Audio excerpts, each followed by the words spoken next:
জয় Bholenath. Galaxy astrology YouTube চ্যানেলে আপনাকে স্বাগত জানাই। দেখবেন কিছু মানুষ আছেন যাদের মনের ইচ্ছাগুলো পূরণ হয়ে যাচ্ছে, আবার কিছু মানুষ আছেন যাদের মনের ইচ্ছাগুলো পূরণ হয় না।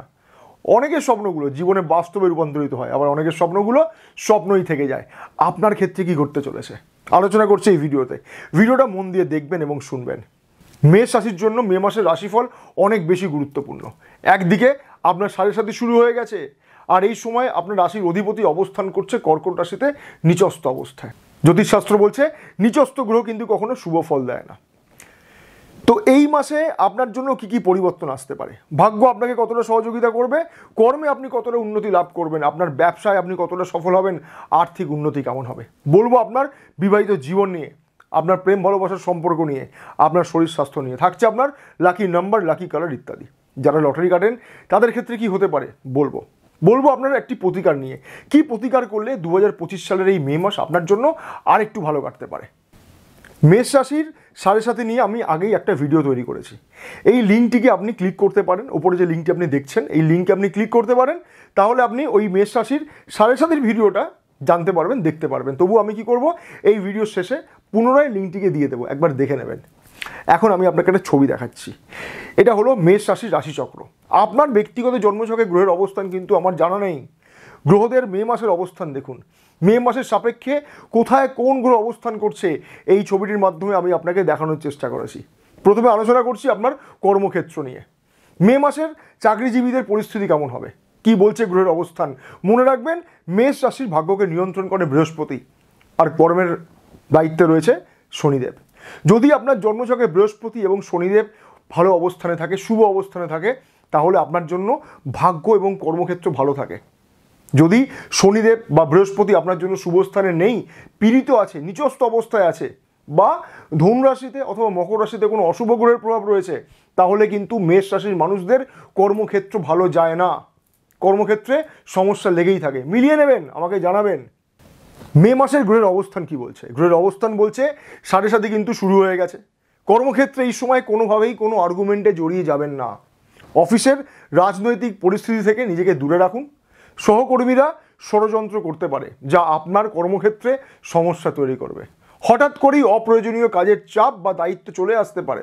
অনেকের ক্ষেত্রে বদলি হয়ে যেতে পারে, যা কিন্তু ভালো হবে না। বৈদেশিক সংস্থায় যারা কাজ করছেন তাদের ক্ষেত্রে কাজের চাপ বাড়বে, পরিশ্রম বাড়বে। টার্গেট নির্ভর কাজ যারা করেন তাদের কিন্তু সমস্যা থাকবে। এক কথায় বলবো, এই সময় আপনার কর্মক্ষেত্র নিয়ে কিন্তু আপনি সন্তুষ্ট হতে পারবেন না। আপনার সাথে কি ঘটছে আমাকে অবশ্যই জানাবেন। মেষ রাশির যারা ব্যবসায়ীরা আছেন তাদের ক্ষেত্রে কি হতে পারে, মে মাসের রাশিফল কি বলছে। মেষ রাশির ব্যবসায় আপনি কতটা সফলতা লাভ করবেন, ব্যবসা কেমন চলবে ইত্যাদি নানা প্রশ্নের উত্তর কিন্তু নির্ভর করছে তুলা রাশি এবং তুলা রাশির অধিপতি শুক্রের হাতে। দেখবেন, মেষ রাশির মানুষদের যারা ব্যবসা করছেন তাদের যদি জন্মছকে শুক্র শুভ অবস্থায় থাকে, তুলা রাশিতে যদি কোনো অশুভ গ্রহের প্রভাব না থাকে, তাহলে ডেফিনেটলি আপনার ব্যবসা ভালো চলছে। কিন্তু যাদের জন্মছকে শুক্র অশুভ রয়েছে, পীড়িত রয়েছে, নিচস্থ অবস্থায় রয়েছে, বা তুলা রাশিতে কোনো অশুভ গ্রহের প্রভাব রয়েছে, তাহলে সেই সমস্ত মেষ রাশির মানুষদের কিন্তু ব্যবসা ভালো চলে না। মিলিয়ে নেবেন। মে মাসের রাশিফল কি বলছে। গ্রহের অবস্থান বলছে অংশীদারি ক্ষেত্রে এই সময় বেশি না জড়ানোই বুদ্ধিমানের কাজ। বড় বিনিয়োগ বা টাকা ধার নেওয়া, ব্যবসায় বিনিয়োগ, এই সমস্ত বিষয় থেকে কিন্তু নিজেকে অনেক দূরে রাখা উচিত। যারা স্বাধীন ব্যবসা করছেন, অনলাইনে ব্যবসা করছেন, তাদের জন্য ব্যবসায় যোগাযোগ তৈরি হতে পারে, তাদের জন্য ব্যবসায় আর্থিক লেনদেন ভালো হবে। কিন্তু কোনো কারণে খরচের মাত্রা অনেক বেশিভাবে বেড়ে যেতে পারে, সেটা কিন্তু আপনাকে মাথায় রেখে এগোতে হবে। মেষ রাশির বিবাহিত জীবন মে মাসে কেমন যেতে পারে।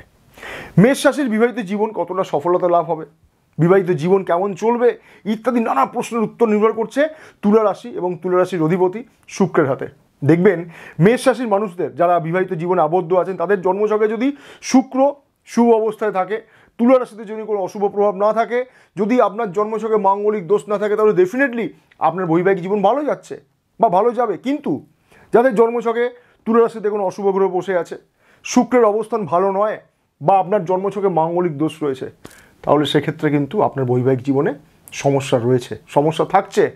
মে মাসের গ্রহের অবস্থান কি বলছে। প্রথমে বলবো, যারা এই সময়ে ফ্যামিলি প্ল্যানিং করছেন তাদের ক্ষেত্রে 15ই মের আগে পর্যন্ত সময়টা কিন্তু ভালো নয়। আর একবার দেখে নেবেন আপনার জন্মছকে আপনার দ্বাদশভাবে একসাথে শুভ এবং অশুভ গ্রহের অবস্থান আপনার রাশির অধিপতিও কিন্তু এই সময় নিচস্থ অবস্থায় রয়েছে, সুতরাং ফ্যামিলি প্ল্যানিং নিয়ে এই সময়টা কিন্তু আপনার জন্য ভালো নয়। তাছাড়া বিবাহিত জীবনে জীবনসাথীর সাথে কিন্তু অনেক সময় মতানৈক্য ঘটবে, একে অপরকে তেমনভাবে সময় দিতে পারবেন না। পরিবারের কিছু মানুষ আপনার সম্পর্কের মধ্যে সমস্যা তৈরি করবে, যার ফলে নিজেদের বৈবাহিক জীবনের মধ্যে মানসিক দূরত্ব অবশ্যই বাড়বে। মেষ রাশির মে মাসের প্রেম সম্পর্ক কেমন যাবে? মনে রাখবেন, মেষ রাশির প্রেম সম্পর্কের সফলতা কেমন হবে প্রধানত নির্ভর করে সিংহ রাশি এবং সিংহ রাশির অধিপতি রবির ওপর। সুতরাং প্রেম সম্পর্ক ভালো হতে গেলে আপনার জন্মছকে রবির অবস্থান অবশ্যই শুভ হওয়া উচিত এবং সিংহ রাশিতে যেন কোনো অশুভ গ্রহের প্রভাব না থাকে। দেখবেন যাদের জন্মছকে রবি পীড়িত রয়েছে, অশুভ রয়েছে, নিচস্থ রয়েছে এবং সিংহ রাশিতে কোনো অশুভ গ্রহের প্রভাব রয়েছে, তাদের ক্ষেত্রে কিন্তু প্রেম সম্পর্ক ভালো হয় না। মিলিয়ে নেবেন। যারা দেখবেন আশ্বিন মাসে জন্মগ্রহণ করেছেন, কার্তিক মাসে জন্মগ্রহণ করেছেন, অঘ্রাণ মাসে জন্মগ্রহণ করেছেন, চৈত্র মাসে জন্মগ্রহণ করেছেন, এই সমস্ত মানুষদের ক্ষেত্রে দেখবেন প্রেম সম্পর্কে সমস্যা থেকে যায়। মে মাসে গ্রহের অবস্থান কি বলছে? গ্রহের অবস্থান বলছে রবি এখন আপনার জন্মরাশিতে অবস্থান করছে, এটা কিন্তু আপনার জন্য ভালো।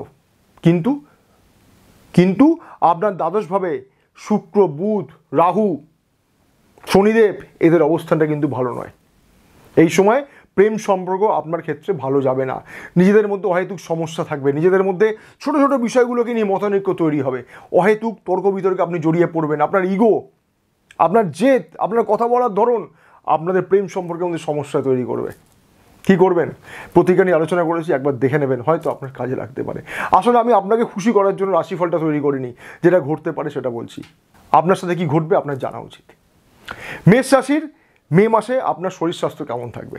আপনার রাশির অধিপতি মঙ্গল কর্কট রাশিতে নিচস্থ অবস্থায় আছে। এই সময় নিজের শরীর স্বাস্থ্য নিয়ে বিশেষ সতর্ক থাকুন। গরমটা অনেক পড়েছে, বুঝতেই পারছেন। নিজের ইমিউনিটি সিস্টেমকে অনেক বেশি মজবুত রাখতে হবে। প্রচুর পরিমাণে জল পান করুন, বাইরের খাবার জাঙ্ক ফুডকে অ্যাভয়েড করে দিন, অয়েলি ফুড অ্যাভয়েড করুন, ভালো থাকবেন। আলোচনা করব এই ভিডিও সব থেকে গুরুত্বপূর্ণ বিষয় নিয়ে, মেষ রাশির মে মাসে আপনার লটারি ভাগ্য। যারা আমার ভিডিওগুলো নিয়মিত দেখেন তারা হয়তো জানেন যে লটারি কাটার জন্য এই সময় ভাগ্যের সহযোগিতা সব থেকে বেশি প্রয়োজন। ভাগ্যবতী আপনার সাথে থাকলেও কিন্তু মঙ্গলের অবস্থান এই সময় শুভ নয়। তাই এই মাসে লটারি কাটা থেকে দূরে থাকুন, এটা আপনার জন্য বুদ্ধিমানের কাজ হবে, বাকিটা আপনার ইচ্ছা। কি প্রতিকার করবেন? মঙ্গলবার করে অশ্বত্থ গাছের নিচে প্রদীপ জেলে আসুন সন্ধ্যাবেলায়, আর প্রতিদিন স্নান করে সূর্যদেবকে সঠিক নিয়মে অর্ঘ্য প্রদান করুন। মঙ্গলবার এবং রবিবার কোনো শিব মন্দিরে গিয়ে কোনো অসহায় মানুষকে আহার দান করুন। শিব মন্দিরে গিয়ে করবেন, রাস্তায় নয় কিন্তু। শিব মন্দিরে যাবেন, শিব মন্দিরের সামনে যারা বসে থাকেন তাদেরকে আহার দান করে আসতে পারেন। একটা ভালো টোটকা বলছি, এতে শনিদেবের অশুভ প্রভাব থেকে আপনি রক্ষা পেতে পারেন। কি করবেন? শনিবার দিন আপনার যত বয়স তত গ্রাম সর্ষের তেল নিয়ে নিন, শনিদেবের মন্দিরে যান এবং একটি প্রদীপে সেই সর্ষের তেলটিকে জ্বালিয়ে দিয়ে চলে আসুন। আর শনিবার কিন্তু ভুল করেও মদ্যপান করবেন না। এই মাসে আপনার লাকি কালার হলো নীল আর লাকি নাম্বার হলো 6। চ্যানেলটিকে সাবস্ক্রাইব করে রাখতে পারেন, তাহলে পরবর্তীকালে আমি যখন মেষ রাশির জন্য যে সমস্ত ভিডিও তৈরি করব তার নোটিফিকেশান সবার আগে আপনার কাছে পৌঁছে যাবে। ভালো থাকুন, সুস্থ থাকুন, জয় ভোলেনাথ।